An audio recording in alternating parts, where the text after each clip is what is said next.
All right, let's not talk about impeachment. Let's not. And the reason let's not is because the Republicans have already taken it off the table. So maybe we should talk about it just a little, but in this framework. The president in 2010 did an interview with, I think, Univision, one of the Hispanic networks, and he was saying, look, I'm not a king, okay? I'm not a king. I have to work with Congress. Because they were pushing him, saying, why don't you do more to alleviate the pain and suffering of these immigrants and make a pathway to citizenship and to them having at least a legal status. So the president, in his bullying press conference yesterday, said that, basically said the Congress has till the end of the year. All right, either he said it in that press conference or he said it in another framework. But if you guys want me to work with you and to sign something, you've got till the end of the calendar year. Otherwise, I'm going to issue an executive order and we're going to bring the legal status to, well, some estimates are 5 million people. Now, first of all, does anyone think that this is constitutional? Did the president switch his opinion? Well, I'm not a king, but I'd like to be. I can act like one. I can act like a dictator, at least long enough to bolster the Democratic Party. Yeah. Oh, that which leads me, of course, to my next point. Virtually everyone agrees that if you have a pathway to these folks being legal, then you are going to have a pathway to citizenship. I think that that presumption needs to be stopped.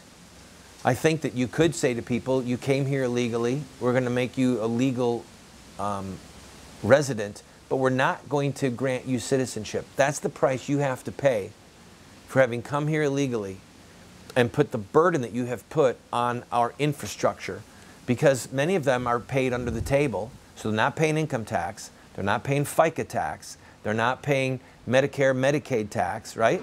And then they're sending the money out of the country back to Central America.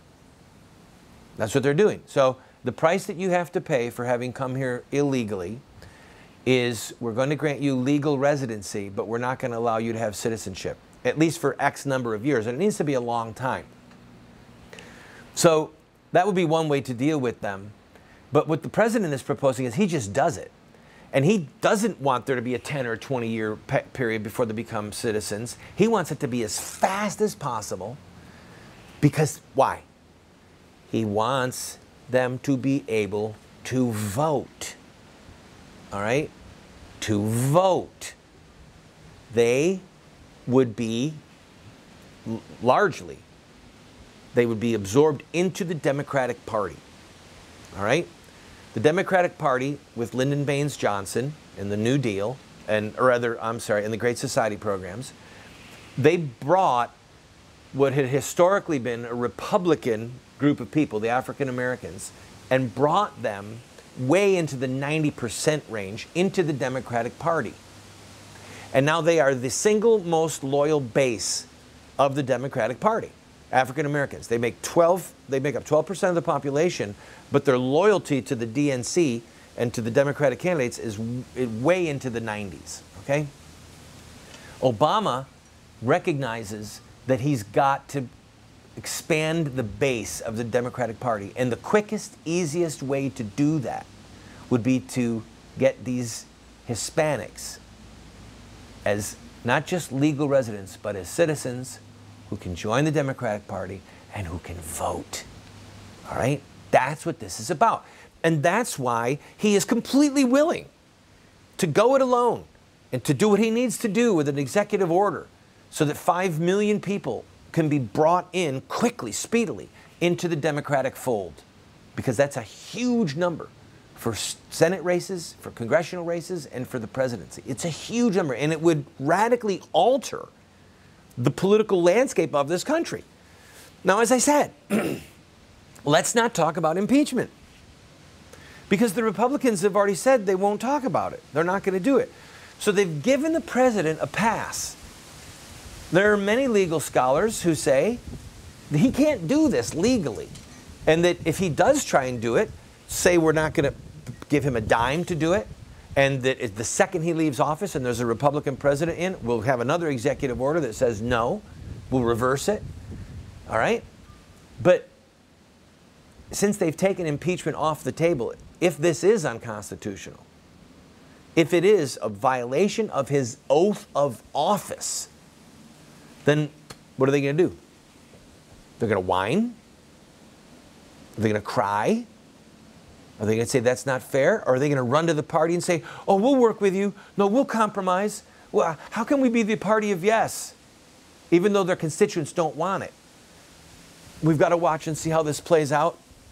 But I hope that somebody gets to the Republican leadership really quickly, because they're about to fumble this ball big time.